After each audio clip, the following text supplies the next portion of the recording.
യുദ്ധത്തിനുപയോഗിച്ച യുദ്ധവാഹനം ഇതാ പുന്നമടയിലേക്ക് യുദ്ധപോർവിളി മുഴക്കിയിറങ്ങുവാൻ പോകുന്നു.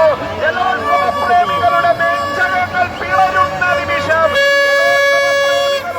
നെഞ്ചകങ്ങളിലേക്ക് ഇതിനാദമായി കടന്നു വരുവാൻ പോകുന്ന ചുണ്ടൻ വള്ളങ്ങൾ അവരുടെ മത്സരത്തിനങ്ങ് സ്റ്റാർട്ടിംഗ് പോയിന്റിൽ സമയം സമാഗതമാകുകയാണ്. അതേ ചുണ്ടൻ വള്ളങ്ങളുടെ ഒന്നാം പാദ മത്സരം 6-ാം നമ്പർ വള്ളം വായിപ്പാട് നമ്പർ 2 ഒന്നാം ട്രാക്കില് വായിപ്പാട് മാലപ്പാട് മായാവറമ്പ് പാണ്ടിയും ആനാരിയും തമ്മിൽ പോരാടും. ഇപ്പോൾ മറ്റുള്ള പരിപാടികളൊക്കെ ഇവിടെ നടക്കുന്നുണ്ട്. പാട്ടും ബഹളവും ഒക്കെ ഉണ്ട്. ജനസാഗരമാണ്.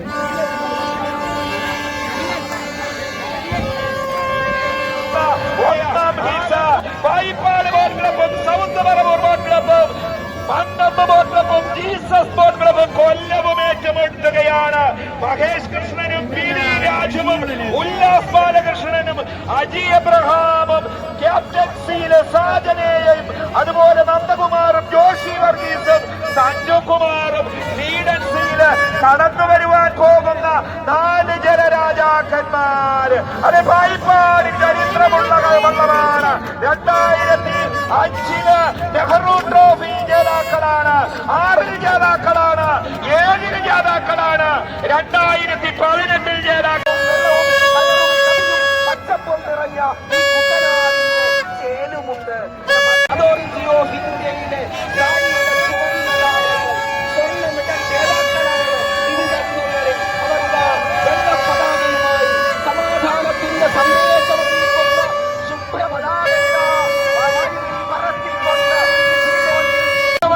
ഉത്സവത്തിന്റെ പൂരം ആരംഭിക്കുകയാണ്. പുന്നമടയിൽ ഇന്ന് ആവേശ പൂരം ആരംഭിക്കുകയാണ്. ആർപ്പുവിളിയുടെ താളത്തിൽ വഞ്ചിപ്പാട്ടിന്റെ ഈരടികൾ മുഴങ്ങുമ്പോൾ ജലോത്സവ ലോകത്തെ ജലപ്രേമികളുടെ നെഞ്ചകങ്ങളിലേക്ക് ഇതിനാഥമായി വരുന്ന വള്ളങ്ങളുടെ അതിസുന്ദരമായ നിമിഷങ്ങൾക്കായി ജലോത്സവ ലോകം ഉറ്റുനോക്കുകയാണ്. ഒരു നൂറ്റാണ്ട് മുൻപ് രാജ്യം ഭരിച്ചിരുന്ന വൈസ്രോയി ആയിരുന്ന കട്സൻ പ്രഭു ഓമനത്തം തുളുമ്പുന്ന ഓമന പേരിട്ട് വിളിച്ചു കിഴക്കിന്റെ വെന്നീസ് എന്ന്. കിഴക്കിന്റെ വെന്നീസായ ആലപ്പുഴ പട്ടണം, ആലപ്പുഴ പട്ടണത്തിന്റെ തൊട്ട് കിഴക്കുള്ള പ്രശാന്ത സുന്ദരമായ പുന്നമട കായൽ 2033 ചതുരശ്ര കിലോമീറ്റർ വിസ്തൃതിയിൽ വ്യാപൃതമായ വേമ്പനാട്ടു കായലിന്റെ ഭാഗമായ പുന്നമട കായൽ. പുന്നമട കായലിലെ 1150 മീറ്റർ ദൈർഘ്യം വരുന്ന ഓളപ്പരപ്പിൽ 70ാമത് നെഹ്റു ട്രോഫി അരങ്ങേറുകയാണ്. ഇന്ത്യയുടെ പ്രഥമ പ്രധാനമന്ത്രി പണ്ഡിറ്റ് ജവഹർലാൽ നെഹ്റു 1952 തിരുക്കൊച്ചി സന്ദർശിച്ചതിന്റെ ചരിത്ര സ്മരണകളെ വിളിച്ചോടുന്ന ജലോത്സവം. അതെ, 1952 ഇന്ത്യയുടെ പ്രഥമ പ്രധാനമന്ത്രിക്ക് അന്ന് മൺട്രോത്തുരുത്തിൽ സജ്ജീകരിച്ച വേദി, അവിടെ മത്സരവേദി ഉണ്ടായി. 9 ജലരാജാക്കന്മാര് അവിടേക്ക് കടന്നു വന്നു. നടുഭാഗവും നെൽസണും ഗോപാലകൃഷ്ണനും പാർത്ഥസാരഥിയും നെപ്പോളിയനും കാവാലവും ചമ്പക്കുളവും ഉൾപ്പെടെ 9 ജലരാജാക്കന്മാര് അന്ന് തുഴഞ്ഞ് പുന്നമടയിലെ ആ മൺട്രോത്തുരുത്തിലെത്തിയെങ്കിൽ അവിടെ ആ മത്സരത്തിന്റെ വീറും വാശിയും കൺകുളിർക്കെ കണ്ട ഇന്ത്യയുടെ പ്രധാനമന്ത്രി അദ്ദേഹത്തിന്റെ നഗ്നനേത്രങ്ങൾക്ക് വിശ്വസിക്കാവുന്നതിനും അപ്പുറം അദ്ദേഹം കോൾമയിൽ കൊണ്ടുപോയി, അദ്ദേഹം കോരിത്തരിച്ചു, അദ്ദേഹം തന്റെ സുരക്ഷാ സംവിധാനങ്ങളെ മാറ്റി നിർത്തി അറിയാതെ ആരുമറിയാതെ നടുഭാഗം ചുണ്ടന്റെ അമരഭാഗത്തേക്ക് ചാടിക്കയറി വള്ളത്തിലെ അത് പുതുപ്പറമ്പിൽ കറിയാച്ചനും വാഴപ്പറമ്പിൽ കുരിയാച്ചനും അദ്ദേഹത്തെ തോളോട് തോൾ ചേർത്ത് പിടിച്ചു. വൻവള്ളത്തിലുണ്ടായിരുന്ന അയ്യപ്പൻ ആ ആഹ്ലാദം പങ്കിട്ടു. അയ്യപ്പൻ താളത്തിൽ പാടിക്കൊടുത്തു. വമ്പന്റെ കൊമ്പെല്ലാം ഒടിക്കും, വമ്പനാകും നടുഭാഗം. വള്ളം പുന്നമടയിലേക്ക് കുതിച്ചു. അങ്ങനെ ആലപ്പുഴയിലെത്തി. അദ്ദേഹം ഇവിടെ നിന്ന് ഡൽഹിയിൽ ചെന്ന് അദ്ദേഹം ഈ ആലപ്പുഴക്കാരെ മറന്നില്ല. ഈ വള്ളംകളിയുടെ ആ ആരവവും ആർപ്പുവിളിയും അദ്ദേഹം മറന്നില്ല.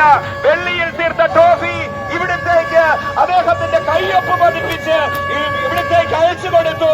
അതിൽ ഇപ്രകാരം ആലേഖനം ചെയ്തു: to the winner of the boat race with which is a unique feature of community life in Travancore, Kochi. മധ്യ തിരുവിതാംകൂറിന്റെ തനത് സാംസ്കാരിക പൈതൃകത്തെ വിളിച്ചോതുന്ന മത്സരവള്ളംകളിയുടെ വിജയിക്ക് സമ്മാനിക്കുവാൻ എന്നെഴുതി ചേർത്ത ട്രോഫി ഇവിടത്തേക്ക് അയച്ചു കൊടുത്തു. 53-ൽ മത്സരം നടന്നില്ല, 54-ൽ വട്ടക്കായലിൽ മത്സരം നടന്നു. പക്ഷേ അവിടെ കാറിന്റെയും കാറ്റിന്റെയും ഒക്കെ അതിശക്തമായ ആ സ്വാധീനമുള്ളത് കൊണ്ട് നാം ഇന്ന് കാണുന്ന പുന്നമടയിലേക്ക് 1955 മുതൽ ഈ പുന്നമടയിൽ പൊടിപൂരം ആരംഭിച്ചു, ജലപൂരം ആരംഭിച്ചു, ജലപ്പരപ്പിലെ ഒളിമ്പിക്സ് ആരംഭിച്ചു. അതാണ് ലോകമെമ്പാടുമുള്ള ജലോത്സവ പ്രേമികള് ആഗസ്റ്റ് 2-ാം ശനി എന്ന ഒരു ദിവസം ഉറ്റുനോക്കുന്നത്. പക്ഷേ ഇക്കുറി വയനാട് ദുരന്തം നമ്മെ ദുഃഖത്തിലാക്കി. എങ്കിലും ഈ സെപ്റ്റംബർ 28-ാം തീയതി നമ്മൾ നെഹ്റു ട്രോഫിയിലേക്ക് എത്തുകയാണ്. അതുകൊണ്ട് ആർപ്പിന്റെ താളത്തിൽ നമുക്ക് ഈ 2024-ലെ നെഹ്റു ട്രോഫിയെ എതിരേൽക്കാം. നമുക്കൊരു ആർപ്പിട്ട് കൊണ്ട് തുടങ്ങാം.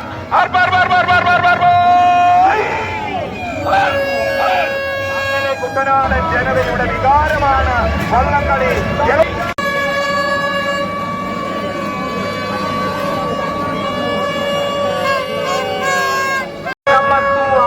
വായിപ്പാടൻ നമ്പർ 2, 2-ാം ട്രാക്കിൽ ആലപ്പാടൻ, 3-ാം ട്രാക്കിൽ ആയാവറമ്പ് പാണ്ടി, 4-ാം ട്രാക്കിൽ ആനാരി.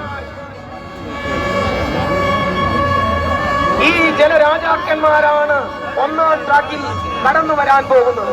അതിനു മുമ്പായിട്ട് സ്പോർട്സ് അതോറിറ്റി ഓഫ് ഇന്ത്യയിൽ സായിയുടെ സുവർണ താരങ്ങൾ അണിനിരക്കുന്ന സമാധാനത്തിന്റെ സന്ദേശവുമായി വെള്ള പതാകയുമായിട്ട് സ്പീഡ് ബോട്ടിൽ ഇതാ സായിയുടെ സുവർണ താരങ്ങൾ കടന്നു വരുന്നു. ട്രാക്കിൽ ഫിനിഷിംഗ് പോയിന്റിൽ വന്നിട്ട് പച്ച പതാകയുമായിട്ട് അവർ തിരിച്ചു പോകും, ട്രാക്ക് ക്ലിയറായെന്ന് അറിയിക്കുവാനായിട്ട്. അങ്ങനെ ഈ പുന്നമട കായലിന്റെ ഇരു കരകളിലും ജലോത്സവ പ്രേമികള് തിങ്ങിക്കൂടിയിരിക്കുകയാണ്. ആർപ്പ് വിളികൾ മുഴക്കുകയാണ്, ആരവങ്ങൾ മുഴക്കുകയാണ്. കേരളം ദൈവത്തിന്റെ സ്വന്തം നാടാണെങ്കിൽ ദൈവത്തിന്റെ കയ്യൊപ്പുള്ള നാടാണ് ആലപ്പുഴ. നമുക്കറിയാം, കേരളത്തിലെ ആദ്യത്തെ ആസൂത്രിത നഗരമായി സിറ്റിയാണ്. കാർത്തികയിൽ നിന്ന് രാമവർമ്മ മഹാരാജാവിന്റെ ഭരണകാലത്ത് രാജാ കേശവദാസനാണ് ആലപ്പുഴ നഗരം.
നല്ല നോക്കിലാണോ പോകുന്നത്?